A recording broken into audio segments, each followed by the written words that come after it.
Welcome to Kenton's videos. Enjoy the video. You begin by opening the file you need to convert and invoking print.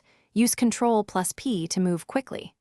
Once the print dialog appears, make sure you select Microsoft Print to PDF from the printer dropdown.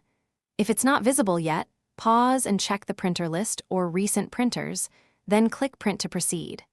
This directs output to a file instead of paper, which lets you pick file name, location, and basic options before the actual file is created.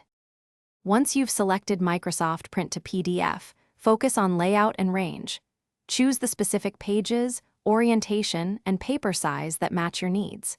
Make sure scaling and margins are correct so content isn't cut off. If color matters, verify color versus grayscale. Use the preview pane to scan first and subsequent pages and tweak settings until the document looks right. This step prevents wasted exports and ensures the PDF matches intended printing layout and readability.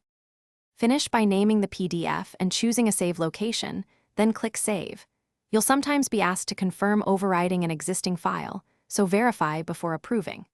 After saving, open the new PDF to confirm layout and content integrity, and check file size for completeness. If Microsoft Print to PDF is missing or fails, go to Windows Features to enable it or reinstall the virtual printer via devices and printers. Often toggling the feature off and back unresolves driver or configuration issues. Thanks for watching. Consider subscribing if we helped you.